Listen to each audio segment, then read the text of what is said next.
సంఘంలో అమ్మమ్మ గారిని సంఘ పెద్దలను కాపాడు గారికి ప్రభు పేరిట జీసస్ హోలీ ఫైర్ మినిస్ట్రీస్ తరఫున కృతజ్ఞతలమ్మా. మీరు ప్రతి సంవత్సరం కూడా చూస్తూ ఉంటారు. మరి 40 రోజులు 40 గ్రామాలు అనే విషయంలో దేవుడు ఈరోజు నాకు ఇక్కడ అవకాశం ఇచ్చాడు.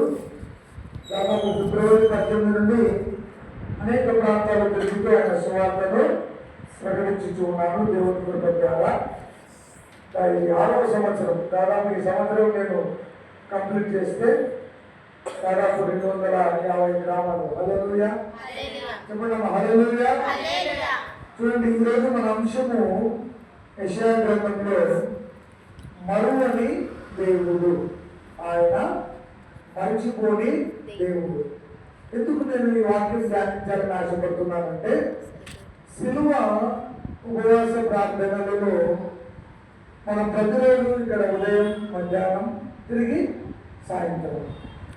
మరి దేవుడు ఒక మంచి అవకాశాన్ని మనకి 40 రోజులు ఇచ్చాడు. ఇచ్చారా లేదమ్మా కదా? ఎక్కడెక్కడో మనం తిరగడం కంటే ఒక బైబిల్ తీసుకొని ఆయన సన్నిధికి వచ్చి ప్రార్థన చేసి 12వ వచనంలో ఏమంటారమ్మా? చదవండి. చూడుడి దూరము నుండి వచ్చుచున్నారు, ఉత్తరపు దిక్కు నుండి వచ్చుచున్నారు, వచ్చుచున్నారు. చదువు. శ్రమ నుండి జనులయందు జాలిపడి యెహోవా తన జనులను ఓదార్చి ఉన్నాడు. చూడండి, ఇక్కడ ఏం చెప్తున్నానంటే, మొదటగా మర్చిపోని దేవుడు తన జనులను ఓదార్చుచున్నాడు. అంటే వాళ్ళు శ్రమల్లో ఉన్నప్పుడు, బాధల్లో ఉన్నప్పుడు, ఇబ్బందుల్లో ఉన్నప్పుడు ఆయన ఆదరించే దేవుడు. అందుకే ఒకరి తల్లి వారిని ఆదరించినట్లుగా నేను మిమ్మలను ఆదరించదును. చూడండి, ఈ దినాల్లో మరి ఉపవాస ప్రార్థన అయితేమి, వ్యక్తిగత ప్రార్థన అయితేనేమి, దేవుడు ఏమంటున్నాడంటే, యెహోవా దేవుడు ఆయన మనల్ని ఓదార్చే దేవుడు కదా. ప్రతి ఒక్క కుటుంబంలో వ్యక్తిగతంగానే కానీ, సంఘపరంగా కానీ, ఇంటి పరంగా కానీ ఎన్నో బాధలు ఉంటాయి. అయితే ఇక్కడ అంటున్నాడు, ఆ మరువని దేవుడు అంశం ఏమంటే మనది మర్చిపోని దేవుడు. ఇర్మియా గ్రంథంలో అంటాడు, ఆయన మనల్ని మర్చిపోతే మన జీవితం సమాధి తోడనే. హల్లెలూయా చెప్పండి, హల్లెలూయా.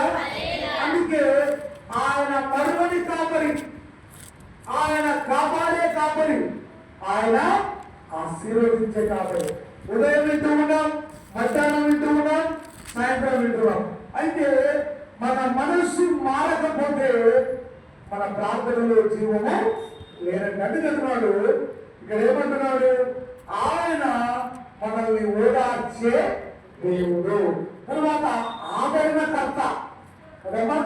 సిలువలో గుడ్ ఫ్రైడే నుంచి క్రిస్మస్ అయిపోతుంది, కోతకాల పండుగలు అయిపోతాయి, గుడ్ ఫ్రైడే అయిపోతాయి, అన్నీ అయిపోతాయి. అయితే ఆ మధ్యలో మనలో ఏమైనా మార్పు కలిగిందా అని మనం పరీక్షించుకోవాలి కదా. ఎంతో మంది ఇప్పుడు ఈ లెంటి సీజన్ ఎట్లుందంటే పరీక్షలు ఉన్నాయి, తర్వాత ఎన్నో పనులు ఉన్నాయి మనుషులకు కదా. నేనేమంటున్నానంటే, దేవుడు నిన్ను మర్చిపోతే నువ్వు దేవుడి మందిరానికి రావడానికి ఆలోచిస్తున్నావు, రావాలా వద్దా. అయితే అది అసాధ్యం. నేను కూడా చెప్తున్నా, బుద్ధులు వచ్చి మధ్యాహ్నం వచ్చి మళ్ళా సాయంకాలం. కానీ ఇక్కడ ఏమంటారంటే, కీర్తనల గ్రంథంలో అంటారు, ఆయన వాక్యము దివారాత్రమును ధ్యానించేవాడు ధన్యుడు. అతను ఎట్లుంటే ఆజ్ఞానక తన కాలమందు ఫలమిచ్చు చెప్పులే ఉండడు. నేను ఎందుకు ఈ మాట చెప్తున్నానంటే, దేవుడు మనల్ని ఏం చేయాలన్నా మర్చిపోని దేవుడు. మర్చిపోని దేవుడు ఏం చేస్తాడంటే ఓదారుస్తాడు.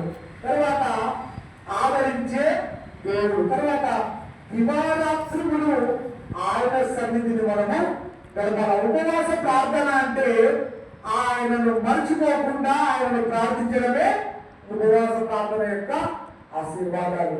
మరి కాపురులు చెప్తూ ఉంటారు, సువార్థికులు చెప్తూ ఉంటారు.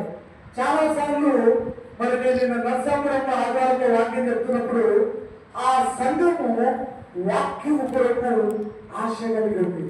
వాళ్ళు ఏమంటున్నారంటే వాక్యం విన్నాక, అయ్యా మాకు ప్రతి వారం వచ్చిన వాక్యాన్ని చెప్పండి. చూడండి, అందుకే అంటున్నారు, తుప్పి నీటి వాగుల కొరకు ఆశ పడినట్లుగా నా ప్రాణము దావీదు భక్తులు అంటున్నారు, నీ కొరకు ఆశ ఉండాలా. నేను వాక్యం చెప్పాలంటే గంట ముందు పోతా, ఏ సంఘానికైనా కానీ వాళ్ళు వస్తారు రారు అని నాకు వద్దు. దేవుని పనిని చెయ్యాలి అనుకున్నప్పుడు నేను వాళ్ళకంటే ముందే వెళ్తా. అందరంటారు, ఏం సార్ అందరూ వచ్చినాక అన్నగారయ్యా, అక్కడ దేవుడు నా కొరకు ఆ సంఘంలో వెయిట్ చేస్తుంటారు. అది నా విశ్వాసం. హల్లెలూయా. చూడుడి, శ్రమనందిన తన జనులందరినీ జాలిపడి కింద ఎక్కడికి వెళ్తున్నాడు. ఇంకా ఆకాశమా భూమి సంతోషించును, పర్వతాల ఆనందాన్ని చేయండి. అయితే నన్ను విడిచిపెట్టి ఉన్నాడు, ప్రభువు నన్ను మరిచిన్నాడని అనుకొనుచున్నది. ఇక్కడ వచ్చింది, ఇక్కడ ఏమంటుంది సీయోను, దేవుడు నన్ను విడిచిపెట్టాడు. ఈ శ్రమల దినాలు ప్రార్థన చేస్తున్నా, ఉదయకాలం ప్రార్థన చేస్తున్నా, మధ్యాహ్నం ప్రార్థన చేస్తున్నా, రాత్రి ప్రార్థన చేస్తున్నా, కష్టాలు వచ్చినప్పుడు మనం అనే మాట మొదటి మాట తెలుసా, యెహోవా నన్ను విడిచిపెట్టాడు. ఇద్దరు ఏమంటారు, సీయోను అంటుంది. ఇప్పుడు యెరూషలేములో యుద్ధం జరుగుతుంది కదా, మరి వాళ్ళ దేవుడు విడిచిపెట్టాడు కదా, దేవుడు వాళ్ళ కారణాలా ఉన్నాడు. దేవుడు లేకపోతే మానవుడు బ్రతకలేడు. శ్రమలు వస్తాయి, నిందలు వస్తాయి, అవమానాలు వస్తాయి. ఎవరికి వస్తాయి? ఆయనను వెంబడించే బిడ్డలకు, ఆయనను ప్రార్థించే బిడ్డలకు, ఆయనను ప్రార్థన చేసి వాక్యం ద్వారా. అందుకే అంటున్నాడు, సీయోను అంటుంది, దేవుడు నన్ను నిర్వ్యాకరణం, దేవుడు నిన్ను మర్చిపోతే నీ జీవితం సమాధితో ఉండదు. ఆలోచించుకో. అందుకంటున్నాడు, ఏమంటున్నాడు ఆయన? ఆయన మరువని దేవుడు కదమ్మా. ఎందుకు ఈ అంశం చెప్పాలనిపిస్తుంది? చాలా సార్లు మనం కూడా ఏదైనా జయించలేని సమస్య వచ్చినప్పుడు నేను కూడా అంటున్నా అప్పుడప్పుడు, అంటే అక్కడ కూడా అనగానే మోకాల మీద వెళ్ళి, ప్రభువా నన్ను మర్చిపోయావా. రేపు మీరు ధ్యానిస్తారు 7 మాటలు. యేసు ప్రభు ఏమంటున్నాడు? తండ్రిని 4వ మాటలో, దేవా నా చెయ్యి విడిచి. దేవాది దేవుడే తండ్రిని అడుగుతున్నాడు, తండ్రి నన్నెందుకు విడిచిపెట్టావు, నన్నెందుకు మర్చిపోయావు? ఈ శ్రమల్లో, ఈ బాధల్లో, ఈ కష్టాల్లో, ఈ శిలువ ఉపవాస ప్రార్థన పండుగల్లో ఎందుకు దేవా? సీయోను అంటుందంట, యెహోవా నన్ను విడిచిపెట్టాడు. కింద చదువమ్మా. స్త్రీ తన గర్భమున పుట్టిన బిడ్డను తన చంటి పిల్లలు మరచునా? ఈ మాట చాలా ఇష్టం నాకు. వారైనా మరచుకుడు కానీ. ఇప్పుడు గట్టిగా చెప్పడం దేవుడు. నేను ఎందుకు చెప్తున్నానంటే, ఈ లోకమంతా మనల్ని మర్చిపోయి, కానీ మనల్ని పుట్టించిన దేవుడు, సేవకు పిలిచిన దేవుడు మర్చిపోతాడా? స్త్రీ తన గర్భంలో పుట్టిన బిడ్డను మర్చిపోతుంది కదా. వాళ్ళైనా మర్చిపోతారు, కానీ నీ దేవుడైన యెహోవా నిన్ను. అందుకే నేను ముందే మన అంశమేమి? మరువని దేవుడు, ఆశీర్వదించే దేవుడు, కాపాడే దేవుడు, ఇశ్రాయేలు చేయు స్తోత్రముల మీద ఆశీర్వైన దేవుడు. ఈ రెండునే స్టార్ట్ అయితేనే నేను స్టాండపురం చర్చిలో బహిరంగ సభలో వాక్యం చెప్తుంటే చాలా తగ్గులేసింది నాకు. 8:30కి నేను వాక్యం ముగించుకొని మాకు తెలిసిన ప్రకాశ్ గారు డాక్టర్ గారికి వెళ్ళా. ఆయన పడింది, సార్ మీకు బీపీ ఎక్కువ ఉంది, మీరు కొన్ని రోజులు స్వరం తగ్గిన సార్ ఉంది. నేను ఇంతవరకు తగ్గిలే. హల్లెలూయా. ఎక్కువ తగ్గేయమండి. దేవుడు స్తోత్రం. ఏమేమో చెప్పారు, ఆయన మరువని దేవుడు. అంటే ఆయన సేవలో కష్టాలే పోస్తాయి కదా, బాధలు వస్తాయి, అవమానాలు వస్తాయి, కొన్నిసార్లు మన పక్కన ఉన్న మనల్ని నవ్వుతూ ఉంటారు. అందుకంటున్నాడు స్త్రీ తన గర్భంలో పుట్టిన బిడ్డలన్నా మర్చిపోతుందేమో కానీ పిల్లలైతే మనం ఏం చేస్తామా, మన బిడ్డల్ని ఒక నెల ఏడుస్తాం, 2 నెలలు ఏడుస్తాం, తర్వాత కొద్ది కొద్దిగా మర్చిపోతాం కదా. అంటే పూర్తిగా మర్చిపోయాడు. నేను ఏమంటా దేవుడు ఎందుకు చెప్తున్నానంటే దేవుడు మర్చిపోతే మన బ్రతుకు సమాధితో ఉంటాడు. నిజం చెప్తున్నా, ఈ ఉపవాస దినాల్లో ఆయన కొరకు నువ్వు ఏం చేస్తున్నావు? ఆత్మను తీసుకొస్తున్నావా? ఈ లోకాన్ని విడిచిపెట్టు. సేవకుడు, దైవజనుడు ఎవరైనా కానీ, సువార్థికుడైనా దైవజనుడైనా ఎవరైనా కూడా ఆయన పని సంపూర్తిగా చేయాలి. 40 రోజులు తిరగాలంటే రోజు సిద్ధపడను. దేవుడు ఎక్కడో చదువుతున్నాడో వాడు. ఎందుకంటే ఆశ కలిగిన దేవుడు, మర్చిపోని దేవుడు ఆయన కృపను చూపిస్తాడు. కింద వచ్చిన చదువున్నా కింద మరో స్త్రీ తన గర్భంలో పుట్టిన బిడ్డను తన చంటి పిల్లలు మర్చునా వారైనా మర్చుదురు కానీ నేను నిన్ను మరవను. చూడుము, నా అరచేతుల మీదనే నీకు చెక్కి ఉన్నాను. నీ ప్రాకారములు నిత్యము నా ఎదుట ఉన్నది. నీ కుమారులు త్వరపడి వచ్చుచున్నారు.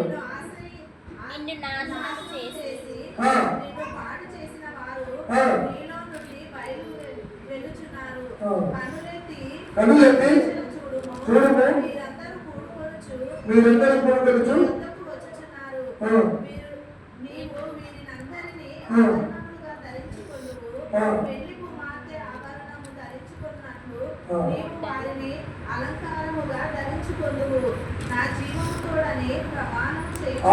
దేవుడే ఏమంటారమ్మా? ప్రమాణం ఎవరు? యెహోవా దేవుడే ప్రమాణం. అంటే నిన్ను ఇట్లా నేను దీవిస్తానయ్యా, నువ్వు నా మాట శ్రద్ధగా ఉండాలి. అందుకే అంటున్నాడు ఆయన మరువని దేవుడు కదా, మర్చిపోని దేవుడు. నన్ను కానీ, పాస్టర్ గారు కానీ, నిన్ను కానీ దేవుడు మర్చిపోతే మీరు ఉండమా? ఉండమా? ఉండలేదు కదా. అందుకే అంటున్నాడు ఆయన నిన్ను ప్రమాణం చేస్తున్నాడు కదా. యెహోవా దేవుడు అద్భుతకరుడు, ఆయన ఆశ్చర్యకరుడు. చాలా మంది నేనేం చెప్తున్నానంటే, దేవుడు ఆయన నడిపించకపోతే ఎప్పుడు కూడా ఎక్కడికి పోలేము. కానీ ఆయన ఎలాంటి దేవుడు అంటే, మనకు శ్రమలు ఎక్కువ ఉన్నప్పుడే మనతో ఉండే దేవుడు ఆయన. నువ్వు బాగా ఆలోచించు. బాగా నీ ఇంట్లో సంతోషం ఉన్నప్పుడు ఒక్క 10 నిమిషాల్లో ప్రభుత్వం మనం గడపం. కానీ శ్రమ వచ్చినప్పుడు దేవుడి సన్నిధిలో మోకరిస్తాం. అందుకే దావీదు అంటాడు, దావీదు ఒక మాట అంటాడు, దేవా నీవు నన్ను విడిచిపెట్టావా? దావీదు దేవుడు విడిచిపెట్టా. సంవత్సరం కూడా ఏమంటాడు, దేవా నన్ను జ్ఞాపకం చేసుకో కదమ్మా, ఒకసారి నన్ను జ్ఞాపకం చేసుకో. ఎంత మంచి మాట కదా. ఒక భక్తుడు అడుగుతున్నాడు, అయ్యా నన్ను జ్ఞాపకం చేసుకోండి ఆయన, నా పాపం కానీ నా యొక్క అవిధేయత కానీ. కాబట్టి ఈ మాట వాళ్ళ ఇష్టం. నాకు వారైనా మరచుదురు కానీ నేను నిన్ను మరువను. అందుకంటాడు, నిన్ను విడువను, నిన్ను ఎడబాయను, నిరంతరం నీతోనే నేను వస్తూ ఉంటా. నిర్గమకాండంలో కూడా అంటాడు 14:14 యెహోవా మన పక్షమున యుద్ధము చేయును. అంటే మన ఆపదలో, మన సమస్యల్లో, మన వేదనలో చాలా మందికి అర్థం కాదు. నాకే అడిగినారు కొంతమంది, సార్ ఏం సార్ మధ్యాహ్నం వాడతావు, పొద్దున వాడతావు, సాయంత్రం చెప్తావు, ఈ గొంతు ఎందుకంటే ఈ గొంతులో యేసయ్య రక్తము కడగబడినాడు. హల్లెలూయా హల్లెలూయా అన్న వచ్చినప్పటి నుంచి నేను చూస్తున్నా. వాళ్ళకి పాటిస్తున్నాడు.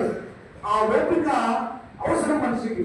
అందుకే ఓర్పు లేకపోతే ప్రభు సేవ మనము చేయలేదు. దేవుని సేవలో చాలా ముఖ్యమైనటువంటి ఓర్పు కదా. కొన్నిసార్లు ఒక్కరికి చెప్పాల్సి వస్తుంది, కొన్నిసార్లు ఇద్దరికి చెప్పాల్సి వస్తుంది. సమర స్త్రీతో దేవుడు మాట్లాడుతున్నప్పుడు శిష్యులే అన్నాడు, ఎందుకు లేదు ప్రభావం ఒక ఆత్మ కోసం కూతురు అంటే పోయి గ్రామాన్ని రక్షించారు. హల్లెలూయా చెప్పండి, హల్లెలూయా. మరువని దేవుడు ఇశ్రాయేలును మర్చిపోయా. యుద్ధం జరుగుతూ ఉంది, వాళ్ళు వస్తూ ఉన్నారు.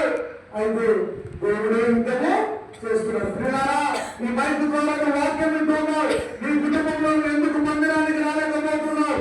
ఏ సమస్య ఉన్నా, ఏ బాధ ఉన్నా, ఏ కష్టం ఉన్నా యేసు ప్రభు నిన్ను మాత్రమే మర్చిపోదు కదా.